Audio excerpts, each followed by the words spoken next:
Hello and welcome to the Codex Prime podcast. We are on episode 79 and it is Tuesday, June 20th, 2017. I am your host, Victor Omoyo, and with me, as always, is the social media chair and my co-host, cohort, Carl Bird. What up? Yes, indeed. Yes, indeed. And we once again we are on Facebook Live. This is actually, if you're watching this on Facebook Live, this is our second take on our Facebook live stream. We do want to apologize because on our first take, thankfully it was only like 10 minutes in, we did have some audio issues where people could see us, but they could not hear us. Can you guys hear us? All right, I can hear you now, punks. Thank you. Thank you very much. And who do we have with us on the chat? So far it's Jen and Freddie just joined. So what's going on, y'all? Hey, hello, Freddie. Hello, Jen. Thank you for joining us on the stream. Yeah, this is the joys of having a podcast. You know, going on Facebook Live and this technology, sometimes shit doesn't go your way, but you power through, you work out the kinks, and we try to deliver some content for you fine lot. I wish you guys could have heard Victor, the amount of swearing Victor just did while we was going through all this. Yeah, man. Like when we were having the audio issues here, I was dropping mad F-bombs and C-bombs like a sailor, and A little too much. I know. You know, listen. You can do some meditation or something. Maybe I should. You know, I was thinking about doing some meditation actually. Okay, I got a book for you for that. Is it like transcendental meditation? Kinda, Or is kinda, it sort of. Buddhism? No. No, just general garden variety meditation. Yes. Okay, I'll give it a go because like you know I do curse like a sailor. I mean my mom taught me how to curse when I was 5, so there's that. But Not. She really did, but well, not directly. But my mom does swear like a champion. So that She don't seem like that type. oh, she is. She is. Hi, Mom. Damn. But anyway, It's therapy. but listen, we all have our quirks. All right. I don't need therapy. I'm not gonna be all medicated up like millions of zombies in this country. But anyway, You said you had to be medicated up. Damn. I'm just saying, like, you know, when people say therapy, like they're really implying that, oh, you really need to pop some pills to even your temperament out. No, you just need some damn therapy. Whatever, man. You know what? Look, the only therapy I need is if it comes in a shot glass. But anyway, Mr. Bird, what have you been up to, my friend? All right. Well, I finally got a chance to start watching Orange is the New Black season 5. Okay. I'm 8 episodes in by now, and I like what I see so far. It has its ups and downs, but it's been a very crazy, hectic season. You know, picked up from the last season where the inmate Pusey was killed, and next thing you know, like they're just raging, and then they riot. Yeah. You know, and then the season ends where Daya has one of the guards at gunpoint. Oh, Humphreys, that douchebag. Yeah, Yep. yeah. And so then, and it basically just picks up right from there. So basically, we waited a whole year just to see what happens like the next minute. So I don't really want to get too into it because I don't want to spoil it for anybody who hasn't watched it yet. I know I'll give us about 2-3 more weeks or so, and then we'll just go into a full-blown review whether you watch it or not. Hurry up and catch up at least. Absolutely. What are your thoughts on it? Because I know you started watching it as well. Yeah, man. Like before we started this episode, I was just binge watching well, not the whole season, but I have 2 episodes left. Pretty much the whole season. And Yeah, because I started last night, and I decided to skip Monday Night Raw and just watch Orange is the New Black, and I'm really loving what I see. Like it's still one of my my top 10 favorite shows, my top 5 actually. damn, made it to the top 5. Yeah. I really like where this season is going. It's like I find it interesting that this season, like, it immediately follows the aftermath of the 4th season, like you said. Yes. And it only takes place within a span of a few days. Right. And we were talking about this in our first take of this episode. But yes, Frida is about that life. I told you, she shocked me in a lot of ways, and I'm just like, you know what? I can't underestimate that old lady. Yeah, she's about it. Yeah, she is like the MacGyver of this show. That's for sure. So you had made a face there. Who was that? No, this is my old friend Ben I used to work with. What's going on, Ben? I haven't seen you in forever. So. Oh, that's what's up. But yeah, Frida, she's about that life, and when we get into our full-fledged review of the show of the season, then we'll talk more about that. I really like the direction where this series is headed. I noticed that there's fewer flashbacks this season than previous. Yeah, I ones. always like the flashbacks, but they are fewer this time. And one thing I also like too is like Piper's just no longer the main character now. Yeah, that's It's more about everybody else. yeah, it's like more of an ensemble Yeah. piece. But yeah, man, Orange is the New Black. If you've seen the previous 4 seasons, get on season 5 if you haven't started. We will talk about this show in full with spoilers in the next couple of weeks. There you go. Yep. So also this Sunday was the WWE Money in the Bank pay-per-view. It was trash. Let's move on. All right. So yeah, that's it. So I also started. I also listened to the latest album from SZA, her Control album. Now, for those who don't know, SZA is she's an artist. She's an R&B artist on Top Dog Entertainment. You know, she's label mates with Kendrick Lamar, and it's actually I think it's her I think it is actually her debut album. I know she's had some mixtapes before and a couple of writing credits. I know one of them is Feeling Myself with Beyonce and Nicki Minaj. So, but the album is actually pretty good. I liked it. I have to give it a couple more listens because I listened to it while I was in the gym. So I couldn't really focus too much on it.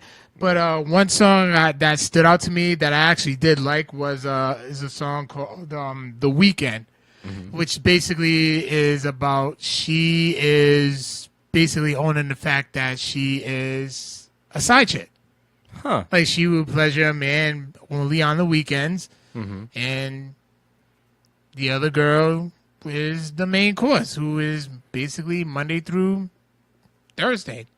Okay. I mean, that's an interesting concept. I mean, I don't know of any women who take pride in being a side piece, like the supporting character instead of the main event. I'm sure there are some out there. I'm not trying to single them out, but I'm sure they're out there. Perhaps. I mean, like your thirst traps on Instagram and such. Maybe so, maybe no. Hey, just Hey. throwing it out there. Yeah. Now, SZA, question: like, is she part of the Wu-Tang Clan? No. No. No. Because it's like SZA. Yeah, like, I RZA. see where you're getting at. Yeah. Just no. Okay. Oh. Cool. Anything else, Bird?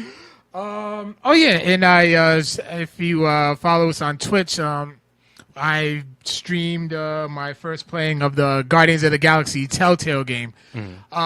It's actually pretty good. It's good. If you like the movies, I love the first one. Found the second one enjoyable. You'll love the game. You'll like the game. It has the same quality, the same Jesus. Oh, like the same narrative gameplay? Yes, same elements. Has the comedy, the music, action, bright lights that you hate. Also, I don't hate bright you lights. hate everything. You love darkness. Listen, man, you got to stop. Look, I'm not as big of a hater as you and a couple other people think I am, all right? I have joy in my life. Your track record shows. Whatever, man. Have a brighter track record. Shit. So yeah, if you enjoy the movies, I definitely recommend that you do get the game. If you just enjoy Telltale games, period, then I also recommend that you do get this game as well. Okay, indeed. And So you, then- and you have played the other Telltale games? Just a Game of Thrones, but I've heard nothing but good from the other Telltale games. Such titles like The Walking Dead and the Batman Telltale as well. Nice. So like I said, if you're a fan of Telltale games or Guardians of the Galaxy, get on it. Okay, indeed. Yeah, like I've played the first season of The Walking Dead for the Telltale, and I have season 2, which I downloaded for free from PlayStation Plus, but I haven't Right. played that yet. Yeah, get on it. You'll Okay. enjoy it. Nice. Anything else? No, that's it. All right, that's what's up. What about you? Well, as for me, just a few things. On the wrestling front, besides the trash fire that was Money in the Bank, I did watch a great wrestling match last week. It was from New Japan Pro Wrestling, from their Dominion show. And it was between the current IWGP heavyweight champion, Kazuchika Okada, versus Kenny Omega, All right. Part 2. And this match was wow, if you're a fan of not just Japanese pro wrestling, but just pro wrestling in general, this match told a hell of a story. Okada being the current champion, Omega's been chasing him for months, trying to get that belt, and it was just 60 minutes of some fine pro wrestling, just great storytelling back and forth. Okay. I thought Omega would pull the big W. You even had the Bullet Club come out. You had Cody Rhodes. He came out. He was about to throw in the towel on Kenny Omega's behalf. There was like one interesting spot where Okada, his signature move is the Rainmaker. It's kind of like what Seth Rollins take on it. Only instead of like a knee, Okada does like a lariat. Oh, okay. And when he tried to hit the move on Omega, Omega was just so beat down and so tired that like when he turned him around to give him the lariat, Omega just like collapsed on his knees in a heap, just tired, just spent.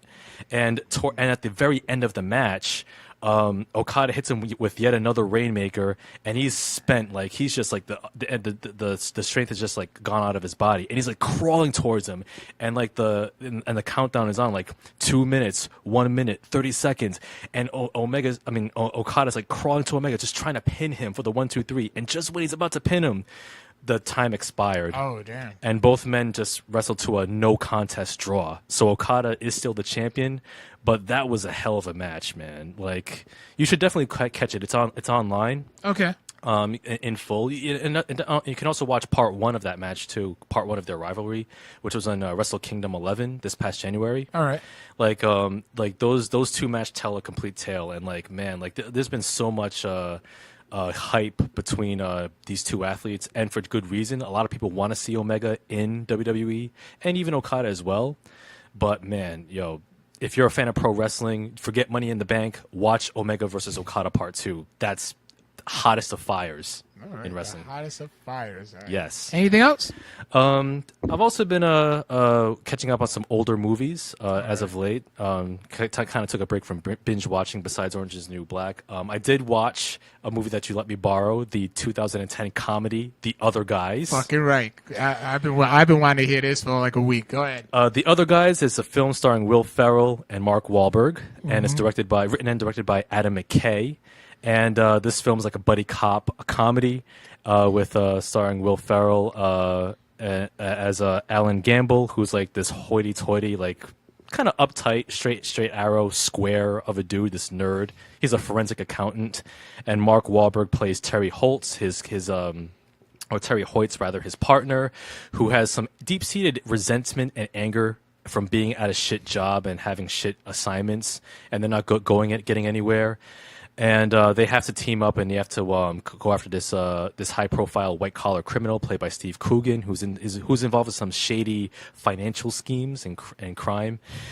This movie was hilarious as hell, man. I told you, and you know what? You can watch it more than once, and it just gets funnier and funnier. Yeah, like I will definitely be adding it to my collection. I really liked the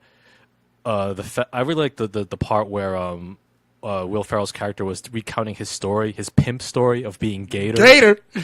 Where he wasn't really a Gator. Well, technically he wasn't really a pimp. He was a pimp. I mean, he was just trying to help out a friend. He was just like starting a dating service in college because his friend, his girlfriend at the time, was he just was dating guys for money, and like he would collect a percentage. And like, oh shit, Kiba's on. Kiba, that's my old breakdancing teacher, man. What's going on, brother? All right, what's up, man? Welcome to the show.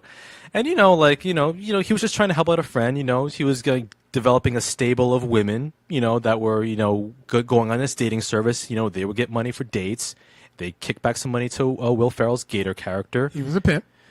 No, he wasn't a pimp. Were you even paying attention to what I was saying? Like, yes, yeah, he was a pimp. Like he was just trying to help out a friend, though. He was a pimp.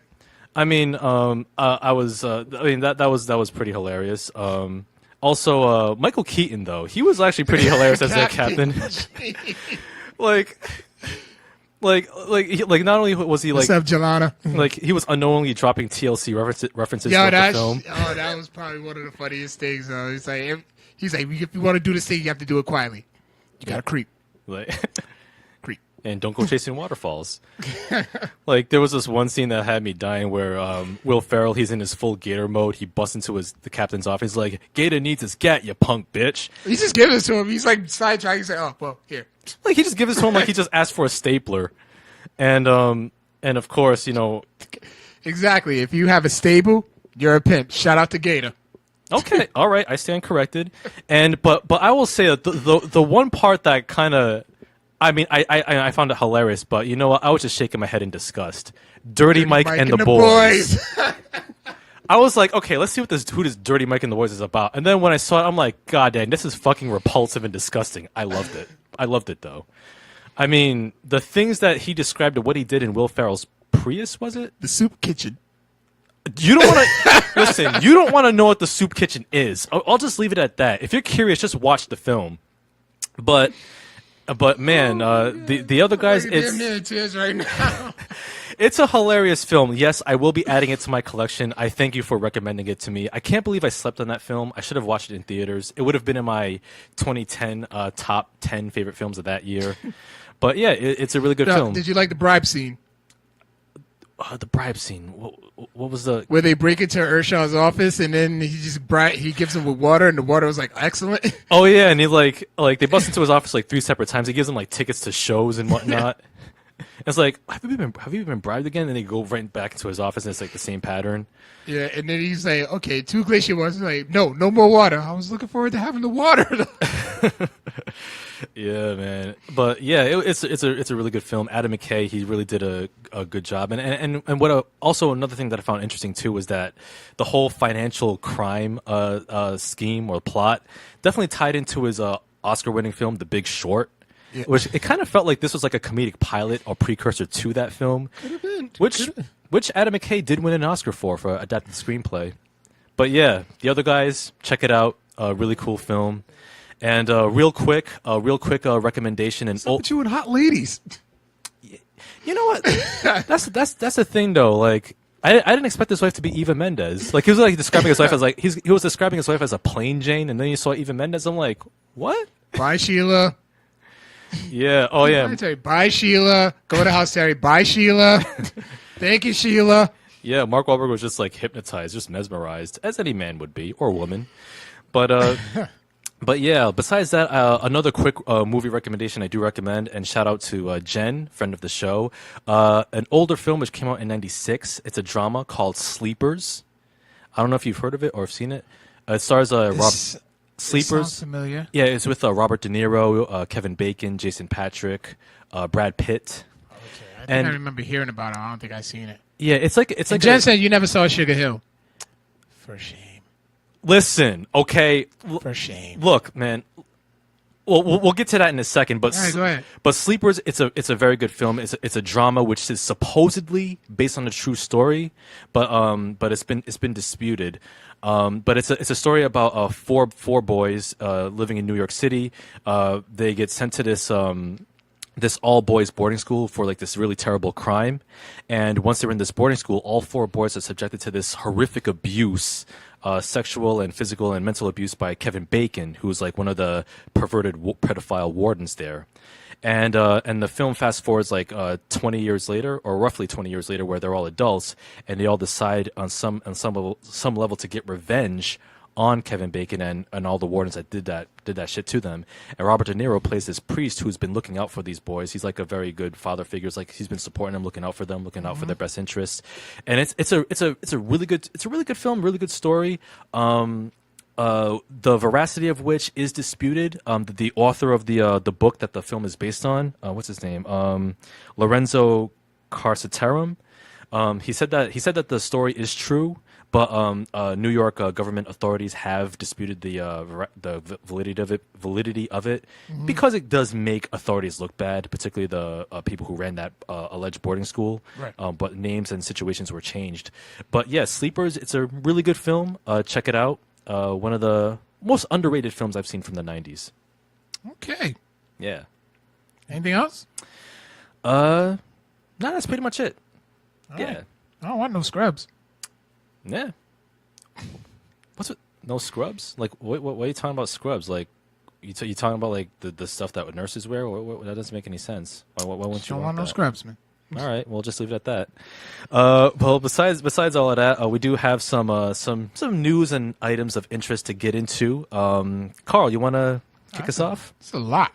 It is a lot, yeah, quite a bit. quite a Alright, bit. so but- for all you old school gamers out there, Atari is returning to the console business. The company released a teaser video for a new system called the Atari Box.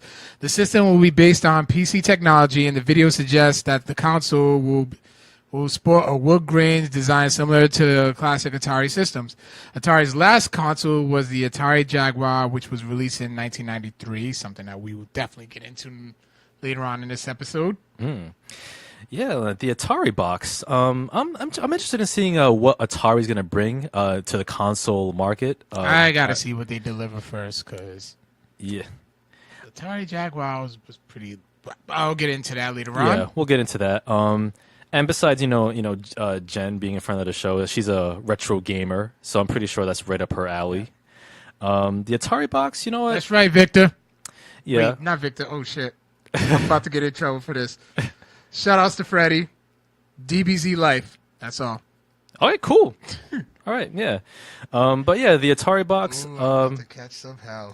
IGN posted a video of it. It was like a brief teaser video, which showed a brief glimpse of the console. I mean, Watch it again. yeah, if it does sport that similar design, that wood grain classic design from the '80s, then I don't know. Maybe they'll have like a virtual console thing where they have all their old games on that console as well. Yeah. Like I said, they'll probably be able. It'll probably just be backwards compatibility. Yeah, indeed. And hey, you know what? Now new generations of gamers can finally play E.T. Oh Jesus. Other Yep, news. just like you mentioned, Jen. She's a retro gamer. She can't wait for that game. Yeah, but yeah. Buy it for me, Jen. Word. She won't do it. Other news here for you anime fans. There is going to be a season 3 of Attack on Titan, and that comes out next year. Season 2 of Attack on Titan is currently streaming on Hulu. Now, have you managed to catch up with the show at all? I started and I just never got around to finishing it. You know, same here. Like, I haven't started the. I've heard season, nothing but actually. good things, and I'm very eager to watch it. I just haven't got around to do it. Just something always else just kind of catches my attention, and I'm like, all right, I'll put Attack on Titan on the back burner, Yeah. and then I'll catch up with it eventually. Yeah, I'll get around to it eventually, like maybe sometime during the summer. I did enjoy the first season. I hope season 2 doesn't end on an unsatisfying note, but even if it does, at least we do have season 3 to look forward to next year. There you go. Yeah. All right. More details on your game, the Shadow of the Colossus remake. Yes. So, Sony confirmed that the upcoming PS4 version coming out in 2018 is a complete remake of the original game, as all the assets are being redone, including a more modern control scheme. Bluepoint Games is developing the remake. They previously developed HD remasters of Ico and Shadow of the Colossus for the PS3. Yeah. We did kind of touch on this a little bit with the E3 episode last week, but I am looking forward to this wholly new remake of Shadow of the Colossus.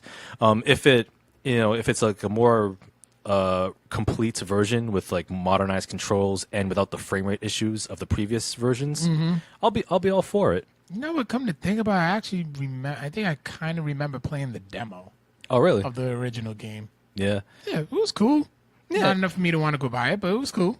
Yeah, I would say that like if you haven't played it, it is worth checking out. But with this remake coming out, then you could definitely hold out until that one comes out. All right. Yeah, in other news, Adam West's final Batman film is coming out later this year. The late, great Adam West, who did pass away last week, he completed vocal recordings several months ago for the upcoming DC animated film Batman vs. Two-Face. And the film will feature Burt Ward reprising his role as Robin and Julie Newmar reprising her role as Catwoman from the 60s show. And interestingly, William Shatner will be starring in this film as Harvey Dent / Two-Face, which is mad interesting. William Shatner. Two-Face wasn't even in the original, in the 60s Batman, wasn't he? No, he wasn't. Oh. So this will be like the debut character of Two-Face in the Adam West Batman universe. And Batman vs. Two-Face will be released on DVD and Blu-ray later this year. All right. Yeah. All right. Next up, Jessica Chastain set to play a villainous role in X-Men Dark Phoenix. Chastain is currently in negotiations to play Lilandra, the Empress of the Shi'ar Empire, who leads the quest to imprison and execute Dark Phoenix / Jean Grey, played by Sophie Turner, who plays on Game of Thrones, whose name is escaping. Who was Sansa Stark? Sansa, yep. Yep. Yeah. Okay, and James McAvoy, Michael Fassbender, Nicholas Hoult, and Jennifer Lawrence will be reprising their roles. And probably going to take place in the 90s. Yeah. That crazy X-Men universe. What's up, nephew? My nephew Jaleel was watching. Hey man, welcome to the show. Jessica Chastain, I think she'll be a wonderful addition to the X-Men universe. Although, like we mentioned, these characters don't age for some reason. Yeah. Even though this one takes place 30 years after First Class. Yeah, First Class was the 60s, Days of Future Past was the 70s, Yep. Apocalypse was the 80s, and yeah, Phoenix, 90s. Yeah, I don't know. They really got to reboot this X-Men franchise, if you ask me. Yeah. And Jennifer Lawrence. Yeah, even Deadpool said, he's like, we're going to take you to the Professor. McAvoy or Stewart? The timeline's so confusing. Yeah. But yeah, you know what? I'm interested in seeing what Jessica Chastain will bring to the X-Men universe. All right. Although if we did a reboot, I would have cast her as the new Jean Grey. But that's just me. Hey, you're entitled to your opinion. Yeah. She's a really good actress. Other sad news, unfortunately. John G. Avildsen passed away recently. He was the Oscar-winning director of the classic 1976 film Rocky, starring Sylvester Stallone. Avildsen passed away last Friday, June 16th, in L.A. After battling pancreatic cancer. He was 81. Avildsen also directed the first 3 Karate Kid films, and as well as Rocky V in 1990. We won't talk about that. And Lean on Me in 1989, starring Morgan Freeman. Love Lean on Me. Oh yeah, man, that was a really good film. I do watch it. I do watch the YouTube clips from time to time, especially Morgan Freeman as Joe Clark. Yes. When he's lecturing that kid Sims on the roof. You smoke Jump, crack. boy. You smoke crack, don't you, boy? Look at me, boy. Don't you smoke crack? I was like, Wonder if the real Joe Clark's still alive. that's a good I think question. he is. Yeah. It's like I say, it's like go on and jump. I say if you're gonna kill yourself, don't fuck around with it. Go on and do it expeditiously. Hell of a film and hell of a director too, man. Rocky, of course, it's a classic. Still, Rocky 1 still the best of the Rocky films in my view. I agree. Yeah, and Creed is a close second. Jessica as Jean Grey will be badass. My friend Nick Lowry agrees with you. Oh yeah. Shout out to Nick watching all the way from California. Oh, welcome Nick to the show. Yep. All right, so now John Wick's prequel TV series in development. Writer and director Chad Stahelski There you go.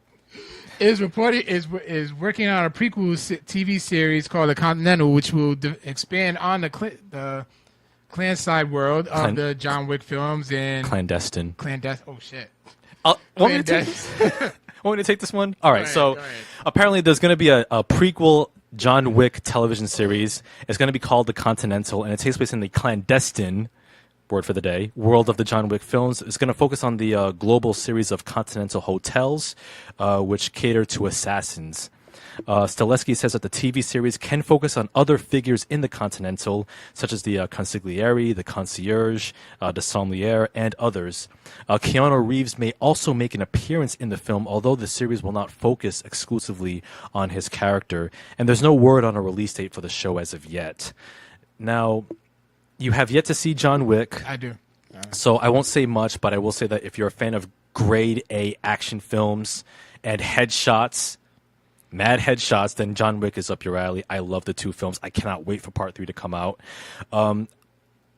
On principle, I am against prequels, but I will make an exception to this one because it's just such a cool universe.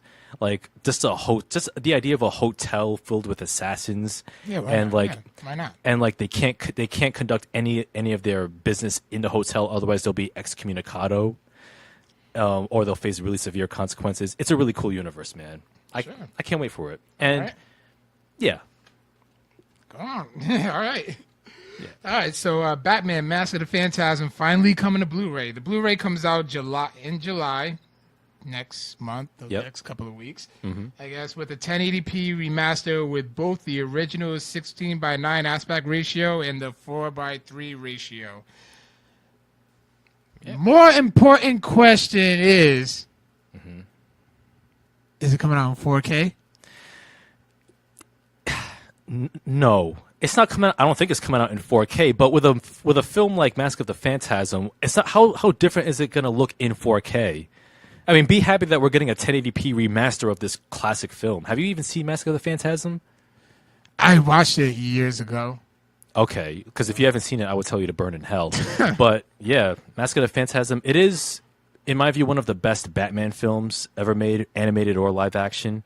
I know I will watch. I will watch John Wick soon. Yes. ASAP. Yes, Cowboys Nation, stand up. I don't know about all that, but okay. Listen, you got to rep. All right, yeah, rep your team. At least it's not the trash Patriots.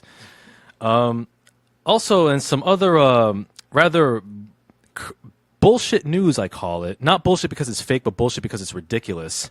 There's going to be an Assassin's Creed Origins special edition for $800. Apparently, Ubisoft is actually selling an $800 limited edition of the game, of which 1,000 copies will be made.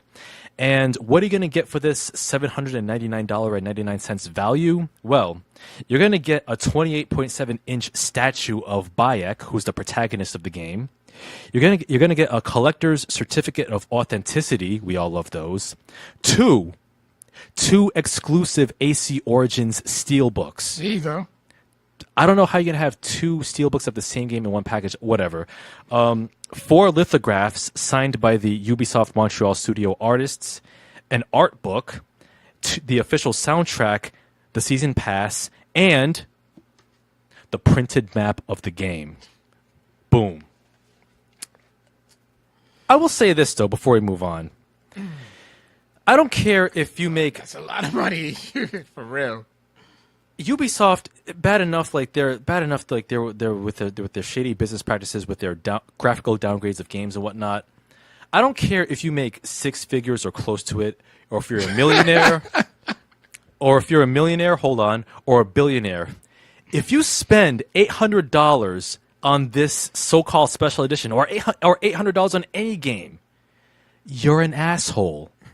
You're a certified asshole. You need psychiatric care. And you need to get smacked the fuck up. And if you spend $800 for the special edition, you are part of the problem. You are not part of the solution. You are part of the problem of AAA developers getting away with this type of bullshit. Well, Nick Lowry says for $800, that shit better come with Michael Fassbender. You know, shit. Hell, I love our Facebook Live audience. You know, for $800, it should come with Michael Fassbender and Marion Cotillard. Shit. I mean, good God. Okay, let's move on. Let's move on. I'll let you take this one. Yeah. Oh, yeah. This one's more near and dear to your heart, so I'll let you take that one. Yes. Near and dear to my heart right here. Just to move on. We do have some rather unfortunate news here. Sir Daniel Day-Lewis, one of the greatest actors of our generation, is retiring from the acting game. The 60-year-old actor, who is the only 3-time Best Actor Oscar winner in history, is retiring after a near 40-year-long career from acting, according to Variety. He's known for his intense method dedication to his roles. Day-Lewis won his first Academy Award in '89 with My Left Foot, following the 2007 film There Will Be Blood, his second Oscar, and his third Oscar in Steven Spielberg's film Lincoln, in which he masterfully plays the 16th President Abraham Lincoln. Day-Lewis also starred in other great films such as Gangs of New York, In the Name of the Father, The Crucible, The Boxer, A Room with a View, and The Unbearable Lightness of Being. His final film, called Phantom Thread, which is his second collaboration with Paul Thomas Anderson, is scheduled to hit theaters on December 25th, 2017, and will be his swan song of an illustrious career of great, awesome, classic roles. Well, we all know who's going to be in the theaters to see that. It will certainly be me. Man, I gotta say, man, Daniel Day-Lewis, like I said, he's like a global icon and an international treasure of acting. Like his roles are just incredible. Like, you've seen Gangs of New York, right? Yeah. Like Bill the Butcher cutting, Daniel Plainview and There Will Be Blood, Abraham Lincoln, Christy Brown and My Left Foot. Those are iconic roles, man. And man, but hey, it's a hell of a career, man. Yeah, well, I mean, retiring at 60. I mean, look at Betty White still going. She's like 90, what, 4? Yeah, but still, man, if you're gonna go out on top. I mean, three Oscars to his name. You know, Yeah, Nick said he should have won for Gangs of New York. Oh yeah, absolutely. Was he nominated? Yeah, he was nominated for Best Actor, but Adrian Brody won that year for The Pianist in 2002. No. Yeah, but yeah, I agree. Day-Lewis should have gotten that Oscar too. He would have been a 4-time winner. But yeah, Day-Lewis, man, hell of a career. You're the man. Hey, more power to him. Yep. Is he sick? No, he's not sick at all. He's known as for being very selective for his roles, so you don't see him in movies too often. Oh, okay. But when he picks a role, it's like it It's hits. dead on. Okay. Yeah. All right, and finally in our news and headlines, Prodigy, one half of the hip hop duo Mobb Deep, has passed away today. He was hospitalized in Las Vegas after a Mobb Deep performance for a complication caused by his sickle cell anemia, for a disease that he's been battling since he was a child. So highly shocking and unfortunate news. Like when I got the news on my way home from work, I started playing some Mobb Deep. Of course, you know, everybody's favorite, Shook Ones Part 2, Survival of the Fittest, Quiet Storm, Rock That Shit, which is on his first album, HNIC. Keep It Thorough is one of my favorites off the Backstage album. I think I got The Goal, which is on DJ Clue's Professional Part 3 album. Yep. Burn. He's had hits. Oh, Burn, Yep. Get Away, Win or Lose, Hold You Down with The Alchemist. This goes on and on, man. So it's definitely a shocker, and he's definitely gonna be missed. Hip hop has lost a great one.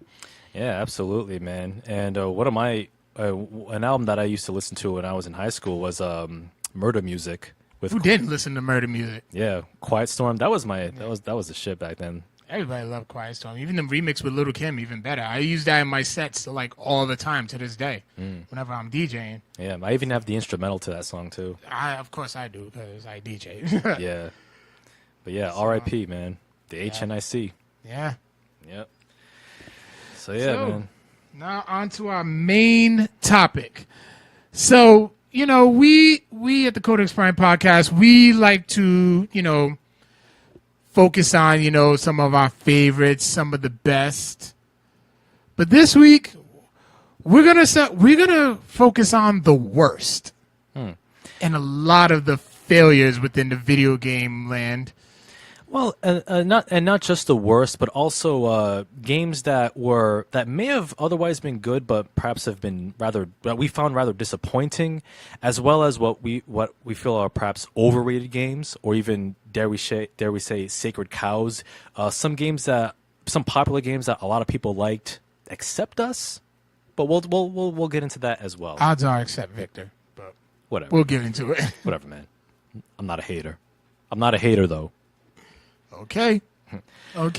Well, I'll start in with some of the failed systems that came out mostly in the 90s. Sega Saturn was one of them. Now, I will admit, on the last Freddy Cup, we broke up with a Sega Saturn and we started playing Children of the Atom, X-Men Children of the Atom, and X-Men versus Street Fighter.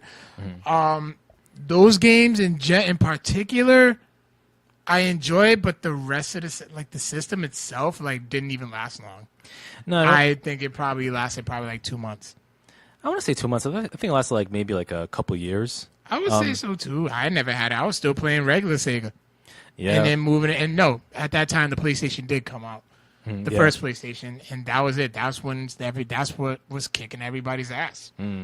Yeah, like the Sega Saturn had a relatively short life. I remember the first two games I played for that console was Nights into Dreams. I don't know. It's like You had it? No, I didn't have it. Like I would go to stores like Toys R Us and just play it, like the actual okay. like the game, or which was all right. It was all right for what it was. I don't have any, I was kind of like indifferent towards it. But the one game that I really liked, that I really enjoyed, and I wish I did get a Saturn perhaps just for this game, was Panzer Dragoon. Which it was like remember that one. yeah, it was like a rail shooter. Like you kind of rode like a dragon-like creature, and you just like rode through like canyons and like seas, and you just like shoot down like flying demons and other enemies coming at you. It was kind of like a better version of Star Fox. There were a few games that came out for that series. Yeah. I thought it was cool.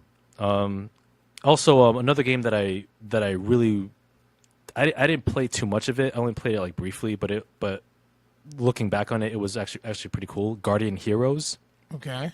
Have you played it at all? Dude, I barely remember Sega Saturn. No, well, That's how much of a flash of the pan it was. well, Guardian Heroes. It was one of those games that was one. It was one of the more beloved games for the console. It was like a hack and slash RPG. Okay. And there was like a Game Boy Advance version that came out, which was rather disappointing. It was like a shadow of what the Sega Saturn game was. That's usually what back then, like all the the handheld versions of like the console games were just like you said, what, back shadow? It was like a shadow. Yeah, a shadow of it. Yeah, like Yeah. that's what they were back in the day. So I wouldn't, if you got a handheld version of the game, you wasn't gonna get much. Now, I will say that, the Saturn did have a couple of good games like the Panzer Dragoon and Guardian Heroes. I would like to see those games be released Like an HD remake. like an HD remake, or even just like maybe the originals, like from like you can buy like from either Xbox or like the PlayStation Store. So current generations can play those games. But 'Cause since those are really good. But since we are focusing on the worst. I mentioned this last week or the week before. The Street Fighter movie video game. Oh my god. Like Jesus, that was awful. I mean, the movie itself was terrible enough, but then you had the game, Some which people actually like it. For some reason, like that actually had like a cult. That has like a cult following. which I don't understand why. And sadly enough, that was Raul Julia's final film. Yeah, Yeah. Raul Julia was the man. Oh yeah, he was. I only saw him in the Addams Family movies and Street Fighter, but he was the fucking man. Oh yeah, and Kiss of the Spider Woman, that was great too. Yeah, I never seen that. Yeah, it was a great film. But yeah, like Street Fighter, the movie, the game, it was like the Street Fighter characters, but it was trying to like ape the Mortal Kombat engine. That's what it was. Yeah, that's what it was. Like Blanca was all extra tall and just like, and it was just bad. It was bad. Ken looked like a stockbroker with a karate gi on. That's as far as I got with it. I was like, man, take this shit off. Like, and you know what was funny too is like it came out in like the mid-90s. It was so bad I swore and I got in trouble for swearing because I was playing that game. Like it was funny too. Like not only was Street Fighter the movie, the game based on the movie, like it was like one of those cases where because Mortal Kombat was like the premier fighting game, and you had like a whole bunch of like third, fourth, and fifth rate Mortal Kombat ripoffs. That were stemming from there, like a bunch of like no-name games, like we'll mention, like with the 3DO and the Jaguar, had a whole bunch of them too. And I don't know. Yeah, that was it. I can't even say no more of it. It was bad. It really was bad. Another failure too. Now we're talking about Street Fighter. Have you ever played the Street Fighter X games? EX. Street Fighter EX plus Alpha. Yeah, I remember playing that. It was like a 3D cubed up Street Fighter game. I remember borrowing it and I like beat everybody's story within a week. Like I literally like just filled up one memory card slot of it. I actually played it on PlayStation. Oh wow. Yeah, like dude, Street Fighter I'm glad they're just sticking with their 2D format. But that was that was a bad one. Oh yeah, that was a bad one. We acknowledge that bad one. That for sure. Moving on to the 3DO. I don't know anybody who's actually even owned one. The 3DO was one of those. It was Panasonic's console. Anybody watching? If you did, please let us know if you did. Now the Panasonic 3DO, it was a hyped console that I've never seen a copy of that console sold in any store growing up. Like I've always seen like reviews of the games like in GamePro magazine or EGM. Yeah. like I remember, like the hype was huge, and I think it only lasted like a week.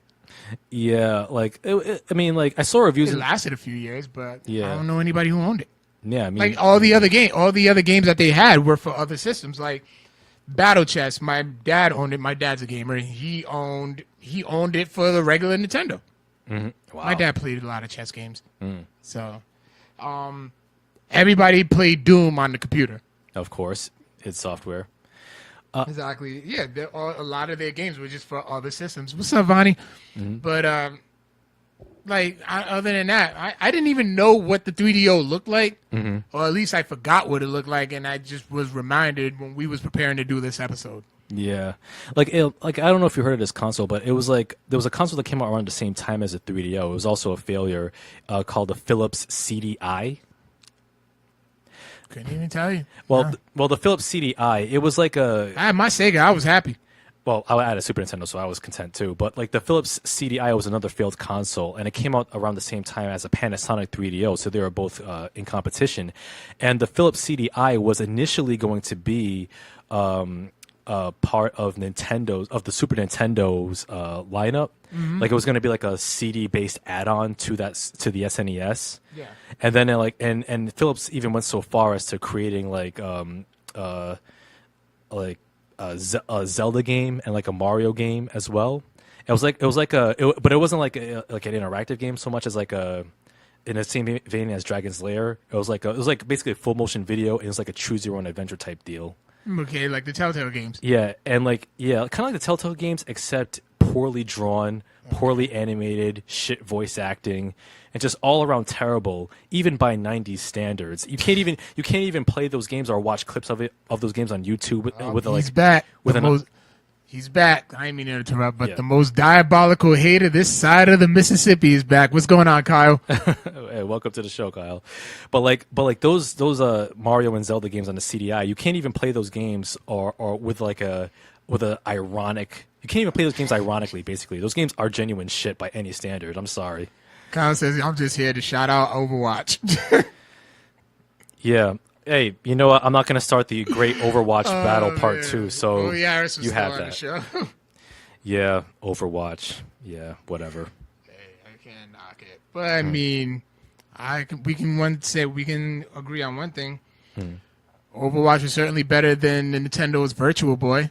Oh, man. Did you purchase a Virtual Boy? No, I was happy with a Sega. No, I don't know if it was just me, but I remember playing the Virtual Boy like in stores. And did your eyes water like after like a minute? Yeah, because you're literally like, it's like you're going to get your eyes tested, playing a game, but you're literally just watching blocks, Yeah, like just red blocks. yeah, like the Virtual Boy came out in like 95, 96, and it was like Nintendo's foray into like 3D virtual reality. Whoa! I But saw no third dimension. there really wasn't. It was 2D sprites, and it was red and black. Yeah, And like I remember playing Mario Tennis for it. And like after a minute my eyes started to well up with tears. I was just tearing up because like I couldn't take it after like a you did minute. last week. Well, what do you mean last week? Last week when your allergies were Yeah, messed up. yeah, that I was a different person then. But yeah, it was just like that, but like worse. It was like, man, like you couldn't stare into those I don't know what it was. Either it was like the red was like too bright or like too in your face, but I couldn't stand to play it for more than a minute at a time. Yeah. And mind you, like the game, like the console literally only had like what, just not more than like a dozen or 2 dozen games for it, if that. Exactly. Yeah, and like the most popular game for it, I remember I remember reading Nintendo Power magazines. I used to subscribe to that. Yeah, me too, man. And like some Wario game was like the most popular game for that console. That and Mario Tennis, and like some robot boxing game. Kind of like Rock'em Sock'em Robot, something like that. Yeah, and they were all shit. Man, the Virtual Boy was an extreme misfire of from Nintendo. That was supposed to be like the new generation, because they were like a lot of those systems was like coming out around like the same time. It's like you was just getting a huge like tidal wave of just new systems that only lasted 2 weeks. Yeah, like a lot of companies try to get into the 3D games so quick. Like Panasonic. Philips. Kyle played the boxing game. He played the shit out of it. Really? Damn, like. Okay, so How's your vision now? Like, yeah, man. Like, let me ask you something, Kyle. Did you own a Virtual Boy? Let us know in the chat, because I want to hear this. Because he might be one of the only few people in existence who've actually bought one. he'd be the only one to my knowledge. Yeah. In fact, you can. There's a Headache was strong. I bet it was. I bet it was. Like that, I could see why that system did not last long. But I know that for a fact that you can go to, like in Rhode Island, like you know the store, the Time Capsule. Yeah. I know, like I think that they had a Virtual Boy like as among their old console stock. Really? I think Yeah, so. Toy Vault might have it too. Toy Vault might have it too. Yeah, but I would not recommend buying one. Not even ironically. Don't even buy it as a gag gift. Like, oh my, unless you want your eyes to burn out of your sockets, it ain't cool. Oh man, that could be better. Another one too was Ed's back. Was good, Ed. Hey. The Atari Jaguar. Oh, ugh. Oh man. All right. I think that was another system that only lasted a week. I remember like seeing the commercials. Like It was just like an enhanced Sega. not even that. Barely enhanced Sega. Like it wasn't even on the level of a Sega CD or 32X, if you remember those. 32X. That Like ugliest controller ever. yeah, the Jaguar. Like I don't know. I don't know the Atari Jaguars. It was like one of those. It was like a giant hockey puck. You had the D-pad. You had 3 red buttons, and then you had like a numeric pad, like a phone. Yeah. And I don't know what function that whole numeric pad served. I couldn't even tell you. I didn't even play it. No, I remember I thought I was the shit when I had my 6-button Sega Genesis controller, and I Yeah. was cool with that. I was cool. Like I didn't need these systems that just tidal waved over us. I know, and then It was like a flat. Those systems are like a flash tsunami. They just came and went. I know, and then like They didn't even leave damage. It didn't. And then like the one game that I thought was cool at the time for the Jaguar was Alien versus Predator, where you can actually play a colonial marine or an alien or a predator. And it was like a first person game. And I thought it looked really cool. I wanted to play it, but then like it's absolute shit too. Like the sprite. Yeah, That controller was cool. After stop hating. the 6 button for the Yeah, Genesis? I thought I was the shit. You know what? Only good. I mean, like the 6 button. Kyle said that was the only good game for. Yeah, it was. And then like I can't remember any of the other games for it. Damn, they're escaping me. But I do remember that game the most. And in fact, I don't remember seeing Atari Jaguars being sold at any stores except I remember one day it was like around 1996. I went to Emerald Square Mall and I went to KB Toys. And they had an Atari Jaguar. Oh, the controller. Yeah, it was. Wait. Go ahead. Finish up. Yeah, KB Toys had an Atari Jaguar on sale for $50. You can probably get one for 10 now.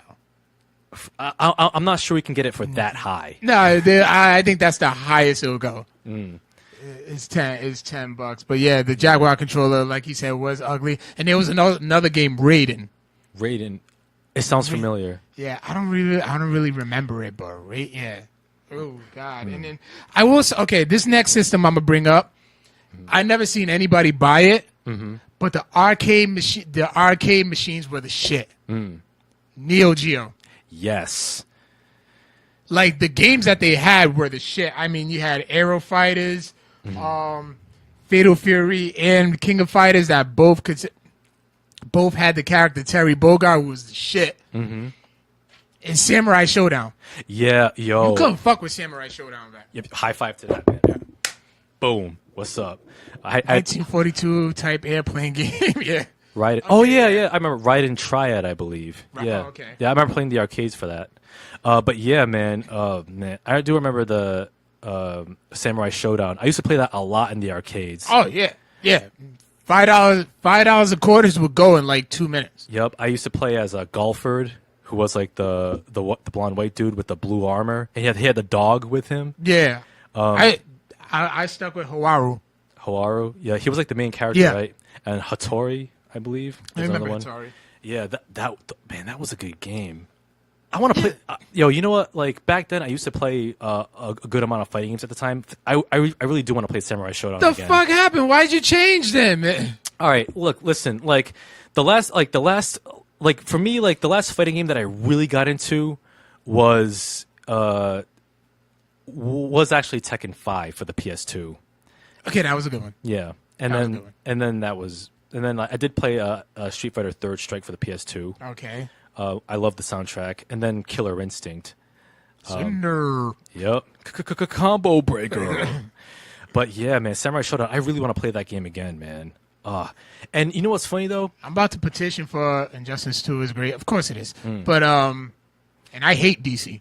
But Injustice 2 is a shit. I don't know why you hate DC, but I'm not a DC guy. I never was a DC guy. Except for like Batman. look, I mean, did Nobody you, gives a shit about Wonder Woman. fuck you. Go fuck yourself. Listen, man, Wonder Woman is one of the most iconic characters, iconic Okay, heroes but, of all time. You're really gonna sit there and fix your mouth and tell me nonchalantly nobody gives a shit about Wonder Woman, nigga? Is you crazy? Okay. With this great Thank you, Kyle. Thank you. with this great movie that Kyle just told me I'm a genius. with this great movie that came out, Wonder Woman. Okay, the movie was good and I gave it his props, but really nobody gives a shit. Name 4 Wonder Woman villains. Are you fucking kidding me? Go ahead, off the top of your head. Ares, Cheetah, Captain Nazi, and let me think. You already got stumped. Hold on. So what if I can't name four All right, yeah, Wonder Woman see, villains? like, he's- I named 3. That's what fucking counts. All right. Wonder Woman, Wonder Woman's just not that great. She is great. She's an gotta go watch icon. And you're talking about Wonder Woman like she's some second-rate jabroni. You fucking asshole. Jeez. You taking this Wonder Woman stuff to the heart.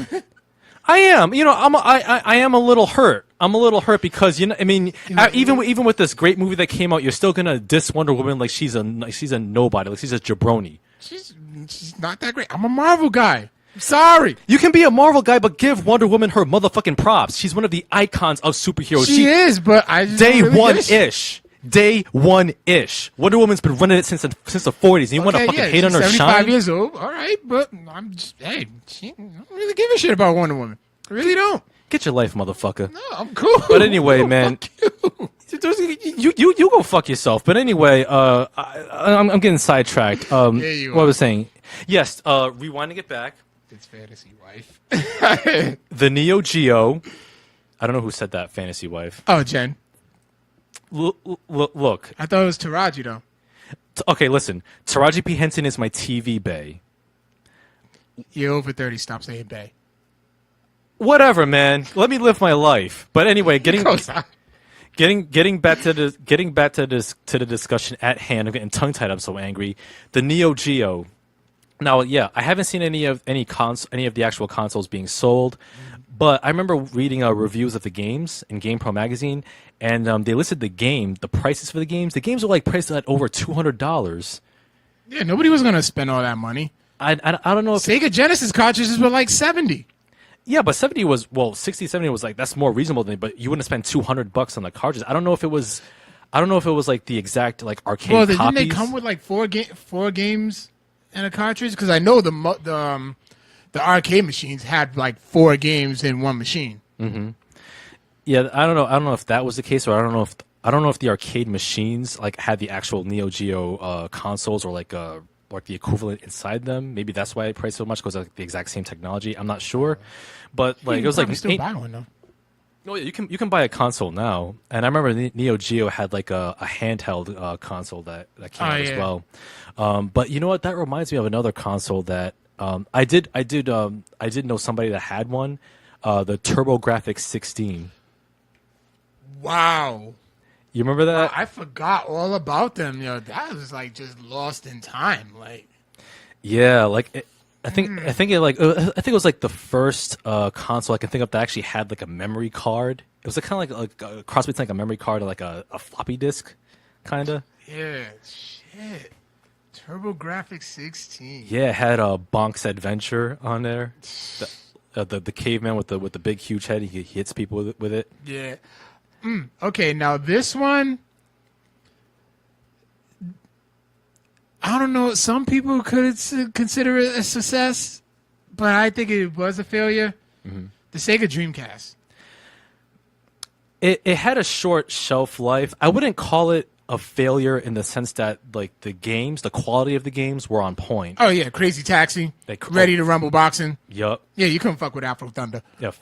Phantasy Star Online. That was the first UFC game I played. Oh, nice. So I mean, Yeah. it had a short run. It had this weird game called Seaman. It was like You had a game called Seaman. Get your head. Yeah, but hold on, wait. Admit it. You set yourself up for that. Get your head. You walked into it. Are we in high school? Get your motherfucking head out of the gutter. See, man. You set yourself up for have some fun, man. It's a podcast. We're supposed to have fun. Anyway, See, man, the game, and I'm sure I know Aris remembers that game because he had it for the Dreamcast. It was like he did have a Dreamcast. Yeah, like you had the microphone on your controller, and it was like a fish man, Right. a human head with a fish body. You get to talk to it. You get to give it commands. It was like a pet. It was kind of like a Tamagotchi, if you will. One of those. For the Dreamcast. It was a charming game for what it was. Right. But that was one of the more unique features. Oh, Shenmue. That was a Shenmue I didn't play, but Shenmue 1 and 2. there was a Sonic game for the Dreamcast too. Yeah, like a 3D Sonic game. Something like that, yeah. Yeah. But Shenmue was, I remember playing the first game, and it was really cool. It was kind of like, sort of like an open world story adventure. Like, there were 2 games that came out for it, but then, like, part 3, they've been working on, the creator of Shenmue has been working on a part 3 for, like, a couple of years now, like a Kickstarter campaign. Mm-hmm. So that's supposed to be, like, the conclusion of the whole Shenmue series.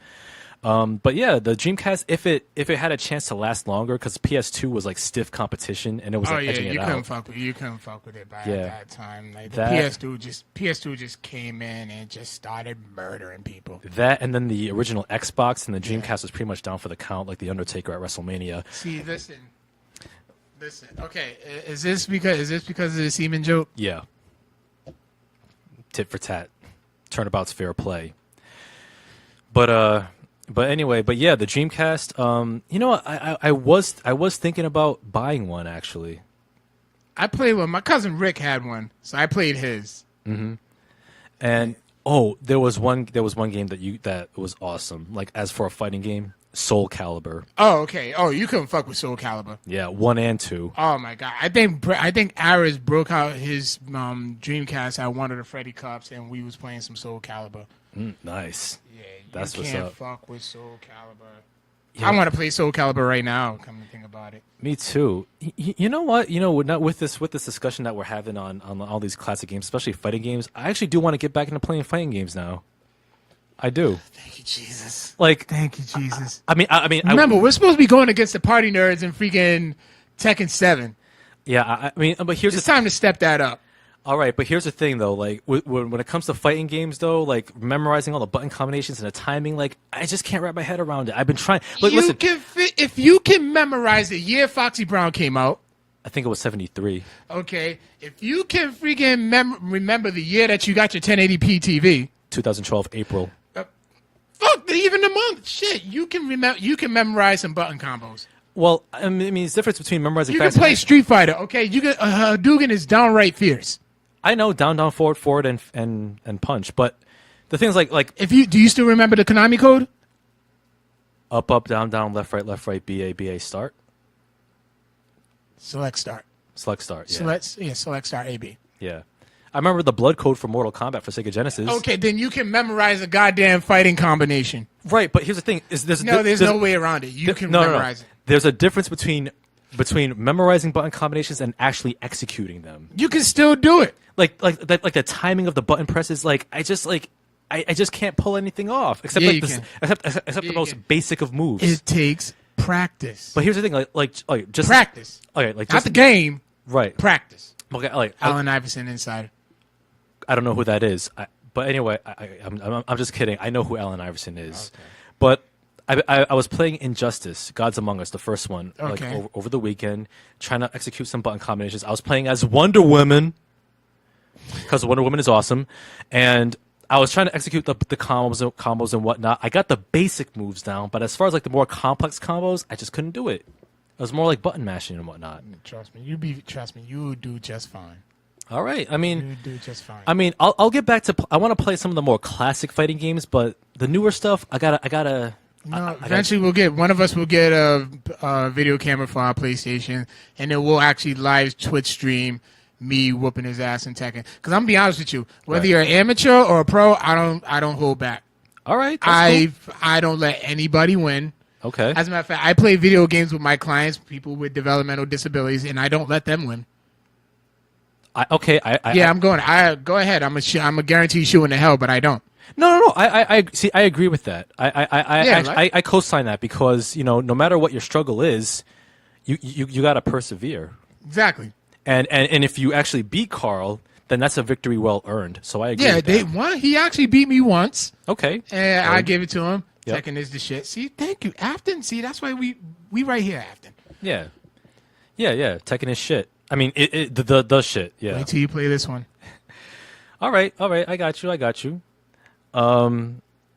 But yeah, What went wrong with the live feed? But let's just keep going. Let's just keep going with the. yeah. Just end it and start a new one. Yeah. Apparently something went wrong with our live stream here, but you can clearly hear us if you're listening to us on SoundCloud. So right now I'm just gonna start a new stream here for our whatchamacallits. Wait, no. They don't end it. Don't end it. Return the video. We can't get the playback, but I guess Okay. they can still see us. So I All guess right. I'm still getting the. I will beat you both on a fighting game. All right, you know what, Jen? Bring it. Okay. Bring it. All right. Now apparently can anybody still see us and hear us on the No, they feed can right still now? see us and hear us. I'm getting responses. I just can't watch it. So. Okay, great. Yeah, something's wrong on Carl's me. end. Okay, cool. All right. But yeah, I will get into fighting games eventually. So I mean, I'll tell you what. You let me borrow Tekken 7 when you're done with it, and All I'll start practicing it. All right, cool. All right, Deal. awesome. Yeah. So what's on the end? What were some of your favorite failures or games that you hated that odds are I'm gonna like?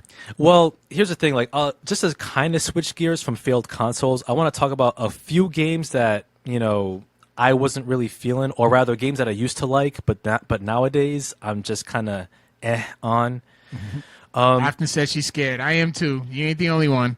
This might sound controversial, but one game that I find terribly overrated is a classic game that a lot of fans liked when they were kids. I think Sonic the Hedgehog is overrated as fuck. You need a brick across your fucking head. Listen to me now. Sonic the Hedgehog 1, 2, 3, basically any of the Sonic the Hedgehog games for the Sega What Genesis. the fuck is wrong with you? You have like absolutely no soul. By today's standards, those games, I wouldn't say, I won't go They so were far. basic. They were just run, jump, and have some fucking fun. Overrated. Those are some of the most overrated games of the 90s. Listen, number one, Sonic ain't got shit on Super Mario. Know that. Fact. Two, Okay, yeah. So, okay, Mario came first. All right, you can't. Mario, not just that, Mario had better games overall, but also like the whole, in terms of like the control scheme. Yes, he is crazy, Jen. He's insane. In terms of like how the game controls and like the level design, and like as a platformer, Sonic the Hedgehog is actually unintuitive. It's not that intuitive of a platformer, like because as Sonic you're running like mad fast. Of course. but the controls are not tight. The controls are loose as hell. Yeah, because he's running fast. You got to jump. The level design is just isn't that good to begin with. It's not. It's a freaking cartoon game. It's not meant to look real as fuck. I'm not talking about realism. I'm talking about like. Yes, the music was awesome, and not to mention Sonic 3. The soundtrack was composed by Michael Jackson. Was it? Yeah. Oh, nice. I mean, I will say this though: the soundtrack for Sonic the Hedgehog, the games, they're great, especially Part One. Sonic the Hedgehog 1 has a great soundtrack. I cannot talk smack about the soundtrack, but in terms of gameplay, the gameplay is not smooth. I found it smooth. By today's standards, it just doesn't hold up. So you know what your problem? You wanna Sonic know what the your Hedgehog problem doesn't is? hold up. You are a Super Nintendo guy, Yes, I am. and I'm a Sega guy. If you was a Sega guy, you would love the shit out of Sonic. Listen, some games just don't hold up, and Sonic the Hedgehog, Yes, it does. Sonic does not hold up by today's platforming gaming standards. There's a reason why Super Mario World still holds up, why Mario Brothers for the NES still holds up, why Mario 3 still holds up. Sonic the Hedgehog, because those games are tight in terms of controls, they play well, they're perfectly tuned platformers. Sonic the Hedgehog is far from a perfectly tuned platformer. Sonic was perfectly fine the way it is. What's No. going on, Zenny? Oh, hey, what's up, Rosa? But listen, That's a name I've heard in a while. but listen, Sonic the Hedgehog is overrated, You and there's are absolutely. and- you are. and you know what? And you know what? I am You are vindicated. on crack. You I are am smoking crack. No, I am vindicated because all the Sonic games, all the 3D Sonic games that came out after the Genesis era, all flopped, are all terrible. Okay, I can agree with you on that one. Yeah. I wasn't a fan of it, but like all the 2D Sonics, you couldn't fuck with those. See, here's the, Not fuck with those. right, but here's the thing. You're letting your nostalgia rose tinted glasses cloud your vision. If you step in my shoes and see what I see, try to play Sonic the Hedgehog Part 1 today. Okay. I have it for the PlayStation 3 for the Sonic's Ultimate Genesis We will collection. YouTube stream it as soon as this episode's done. Okay, we can YouTube stream it like maybe later this week.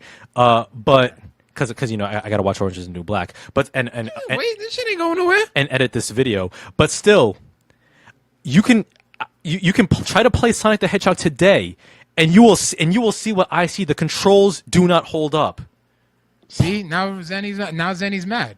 Zenny's mad at you. What is Zenny She saying? She said, Sonic rules. I'm upset I chose to peek at, meaning this live stream. Don't hate on Sonic. He was epic. Listen, Zenny, if I was in the same room with you, you'd be getting a hell of a high five right now. listen, Zenny, friend of the show.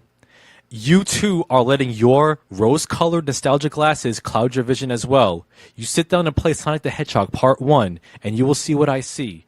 The game does not hold up in terms of gameplay.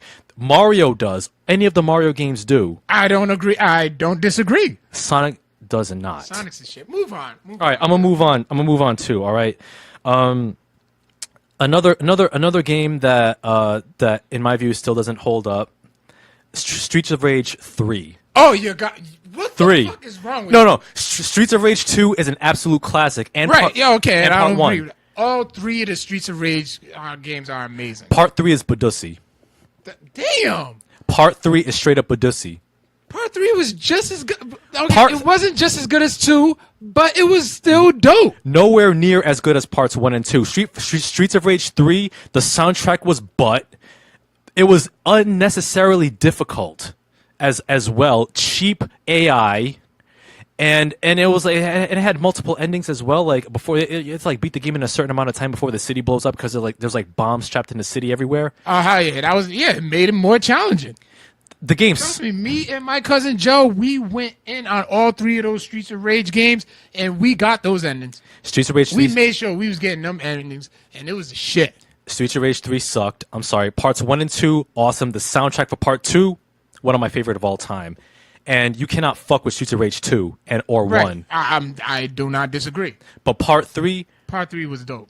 no, Part 3 was dope. no, you have to be on dope to think that part 3 was dope. Not at all. Perfectly sober. I'm gonna talk about another game that I used to like that I used to love back in the day, but by today's standards does not hold up either. All right. GoldenEye 007 for the N64. What the you are on? Yo, are you serious? Listen. That was the game changer. If it wasn't for GoldenEye, we wouldn't have Call of Duty today. Yes, you wouldn't have Call of Duty Time Splitters and all that, but listen to me now. All right? When GoldenEye came out for the N64 in 1997, Right. it was the absolute shit. It was the bomb diggity, right? Yes.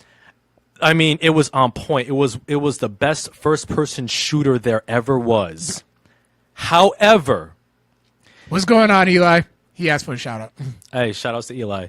However, when you try to play GoldenEye 007 today, after being acclimatized to modern control schemes of first-person shooter control schemes of dual analog sticks, Okay. GoldenEye 007 plays like ass. But, I mean, you're talking about you're talking about a system that's 20 years old, maybe even more. 20, right? Yeah, it's 97. Yeah. Yeah, 20. It's 20 years old. I mean, okay. They're gonna turn to dust. I mean, they're gonna collect dust and all that. Your hands are used to something different. You get you get used to it in time, and that game will go. The game will still be the shit. No. Golden Eye was the shit. No. Somebody out there's got to agree with me on this one. No. Here's a challenge. Like after playing PS2, PS3, PS4, or even PC first-person shooters like the Call of Duties and whatnot with dual analog sticks. After a decade plus of dual analog controls, try to go back and play GoldenEye 007 for the N64. It can still be done. It cannot be done. It can still be because done. because the N64 controller only had one analog stick. Okay. And the C buttons, the yellow C buttons, as like All right.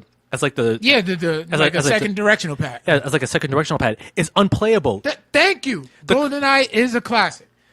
It's not a classic. The controls are unwieldy. You cannot play it by today's standards. No, you cannot play it. Ask around. Look up reviews today. Google search GoldenEye 007. Does GoldenEye 007 hold up? It does not. The movies. GoldenEye was the shit. Thank you. I mean, Thank you, listen, cousin Eli. I'm gonna tell you something. Back then, when we had one analog stick for a controller, Right. I was a beast in GoldenEye 007. I was so good in multiplayer that my friends banned me from playing it because I was beating them so much. That's how good I was. I had that feeling with Tekken 3. I just went to like a house full of people and I just beat every single one of them. That Nice. game was amazing. Quincy Thomas, exactly. Listen, again, you people are letting nostalgia cloud your judgment. Try to go back and play GoldenEye for the N64, another game that does not hold up by today's standards. I'm sorry. I hate to break it to you. I hate to be the villain in all this. You are definitely the villain. But I'm telling you right You now, are the supervillain. I've seen the light. You're talking about somebody who's been playing video games since I was 5 years old, Okay, 1989. same with me too. I can tell you mad games that still hold up to this day, but GoldenEye 007 is not one of those games. Okay, Quincy Thomas just said we both are right. Are you willing to take that? You're both right Both of us are right. about GoldenEye? Yeah. No, you're both wrong. Absolutely He's including wrong. you too. Oh, that He was. said that we're both right. Oh, I thought you said you and him were both right, and I was wrong. Okay, my bad. My mistake. I misunderstood Damn. that. But listen. Yeah, I'm sorry. I hate to be the controversial magnet She in all thinks this. Zenny says I think you're reveling in being the villain. I'm not. Listen, this is not a scenario where I've lived long enough to see myself become the villain. All right. I'm just saying that I'm not clouded by nostalgia. There are many games that I've played throughout my lifetime that still hold up from the 90s to the Me early too, 2000s. and GoldenEye is one of them. It is not one of them.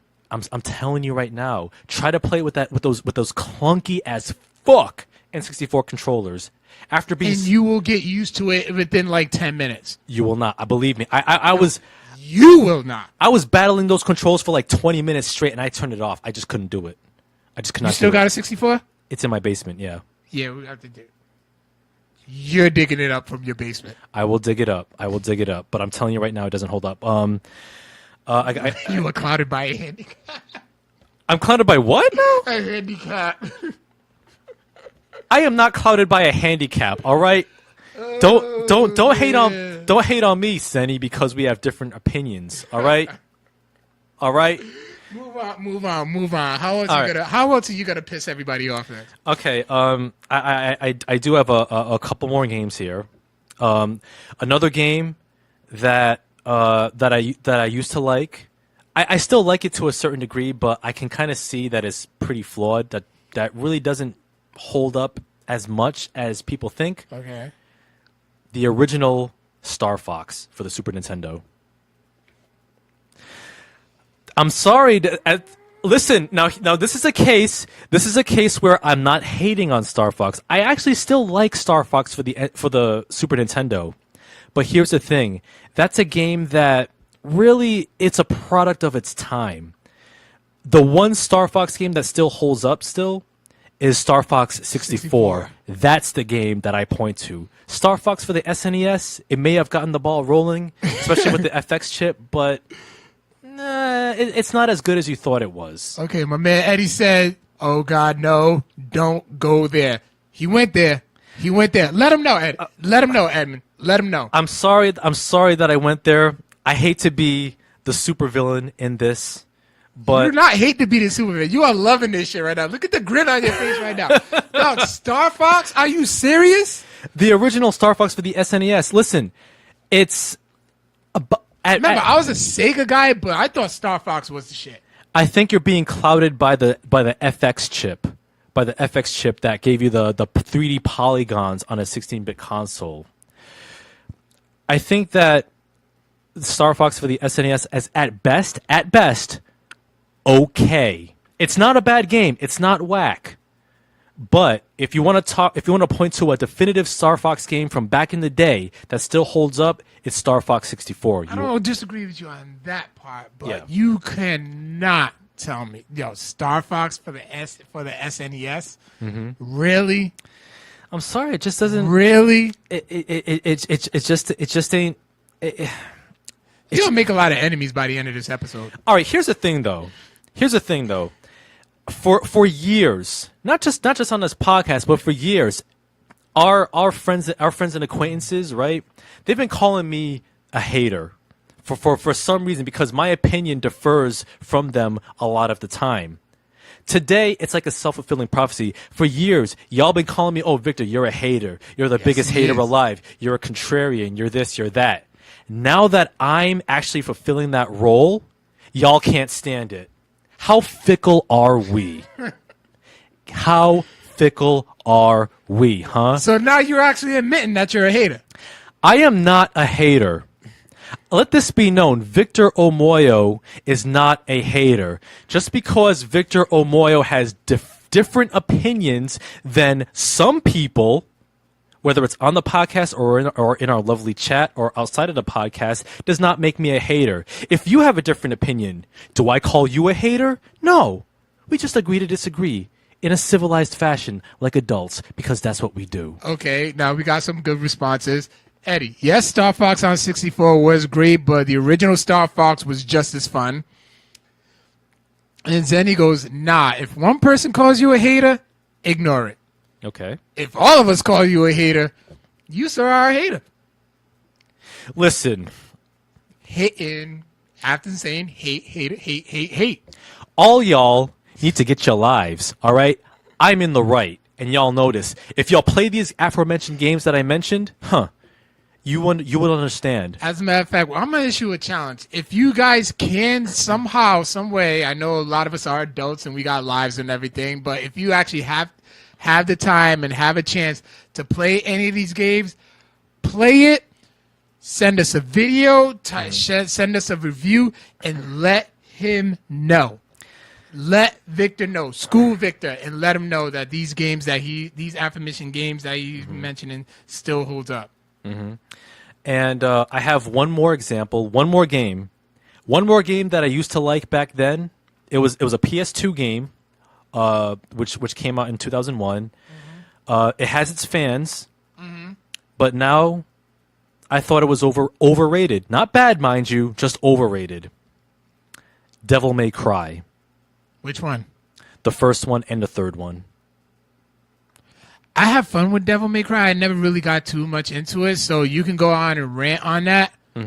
I mean, so hopefully somebody on our lovely chat could, I will say that dispute that, but the first Devil May Cry and Part 3, they're very good games. They're very enjoyable. But I do find them a little overhyped, a little overheated in my opinion. They're competent action games at best, but I wouldn't call them classics or even modern classics. I haven't played the DMC reboot, which came out a few years ago for the PS3. I heard that was pretty good, but that's just my opinion. I do have one final example though. It's not on here. It just came to me though. Now that I'm thinking about it. One game that I do find overrated as well, even by today's standards, the very first Resident Evil. I find Resident Evil 1 overrated. I'm about to kick you out your own damn house. Mind you, Resident Evil 2 is still the shit. Okay, I would say Resident Evil 2 is the best one It ever no, until maybe, what, 7? 7's good. I still got to play more of that. I'll say I think it's for me. It's a debate between 4 and 7 as the Okay. best ones. But Resident Evil 1, Resident Evil 1, Resident Evil 1 was the game changer. That was the one that set it all up. it set it all up. But I think Resident Evil 1 is overrated, man. Even the 2 was better. 2 was better, Yeah. in my opinion. I love Yeah. 2. 2 was the best Yeah. one, but I don't know. That first one was a dude. That was like one of the first games that like really you got scared to play.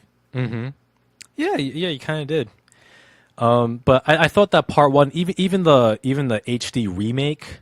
I mean, the reason why I find it overrated is because of not only the tank controls, but also like the rather cumbersome inventory system, which I've been spoiled after parts 4 and 7. I think the inventory system makes the game unnecessarily cumbersome than it needs to be. Music for that game is creepy. It is. Yeah. And also, It is, Eli. yeah, and also like I just find, and also a lot too much backtracking in my opinion for the first game. But part 2 is still great. I wish we did get an HD remaster of part 2. Oh, I'll be all over that. Yeah. I'll be all over part 2. Yeah, but part 1, I think it's a little overrated in my opinion. Evan says you got to play that game in the dark. I have, and it's not very scary. Yeah, but then again, I've seen a lot of dark shit, so there's that too. Yeah, well, yeah, you are indeed a dark person. But hey, you know what? Like I said, so yeah, those are my games. Those are some of the sacred cows that I've slaughtered. Unfortunately for you all. If I gotta be the bad guy in all this, a supervillain, hey, direct your hate mail towards me at codexprimepodcast@gmail.com. Let me know just how right I am. After all of you had a chance to play any one of these games today. And you will know how right I am at how unplayable some of these games really are. Often you're right. Signs of a villain. I am not a villain. You are definitely owning it. Oh, man. Well, now that we're all, we pretty much hate each other right now. Hey, it's all love. It's all love over here, man. Let's move on to question of the week. Now, unfortunately, we didn't get any responses for last week's question of the week. So this week, Wiz, what is your favorite crossover event in nerd culture? Oh man, crossover event. See, this is why you gotta give me these questions ahead of time, B. No, I love those responses. Crossover. All right, I really gotta sit and think about this one. Okay, I'll let you have it I would first. have to say one of my favorite ones, the one that set the bar, the one that was the game changer. The video game X-Men vs. Street Fighter. Okay. That was like it. Like you never would have thought in a million years where you would see Ryu going against Gambit or Cyclops, or you never would have saw that. And the game still holds up today. As a matter of fact, I was playing it a couple of weeks ago at the Freddy Cup, and that was amazing. Eddie says Marvel vs. Capcom. Okay. All right. Okay, see, and all that stemmed from X-Men vs. Street Fighter. Okay. All right. I got you. Let's see. Favorite crossover event. I guess. Well, for me, I would have to say this is going back to 1993 or 1994. The arcade game Alien vs. Predator by Capcom, the classic Capcom beat 'em up. That was awesome. Still is to this day. Also, Zenny, I think you mean Tekken versus Street Fighter. yeah. Oh, I think there were two versions of that. There was Tekken versus Street Fighter, and then there was like Street Fighter versus Tekken. Yeah. Yeah, because I think one of them had like Tekken engine, and then another one had a Street Fighter. Street Fighter engine, yeah. Yeah. Okay. So yeah, Alien versus Predator, the arcade game by Capcom by '94. Also, the comic book run Batman versus Predator. I thought that was pretty okay. cool. Yeah, I thought that was pretty cool. So those are my my crossover. All right. Events. Oh, and I also on the comic book end, the Marvel versus DC, and then they all merged to the Amalgam comic series. Oh, really? Yeah, this happened. I want to say like 97ish, 96, 97ish. Okay. Indeed. Like they just is like they just took Marvel characters and DC characters and just did a fusion. I can't remember the names, but I know one of them was Storm fusing with Wonder Woman. I actually collected like all their #1 comics. Oh, wasn't that where like Wolverine and Batman? Yes, combined Dark into Claw. That was that's the only one I remember. Dark Claw. And I believe I have that one as well. I'll have to like dig. Okay. Oh, but of course, like the best crossover event of all time, and I know you'll agree with me on this one. The WCW invasion of WWF. The biggest missed opportunity in the history of professional wrestling. Yeah, freaking contracts just fucked that up. Like if the what they did was good, they just didn't have the right people. Yeah. That's what that whole concept was. That's my whole beef was that. If they had like Flair, Nash, and all them who were under contract under Time Warner, then it would have been perfect. But what they made do with what they had, and we got the shit show that we got. Yeah, we certainly did. Yeah, exactly. Oh god, yeah, that sucked out a whole nother level. What could have been? So yeah, the question of the week that's going to be on our social medias within the within a day or two. So you can hit us up facebook.com/CodexPrime, Instagram @CodexPrime Podcast, Twitter Codex Prime Cast. Give us a review on iTunes, a 5-star review, so it can help us move up the rankings.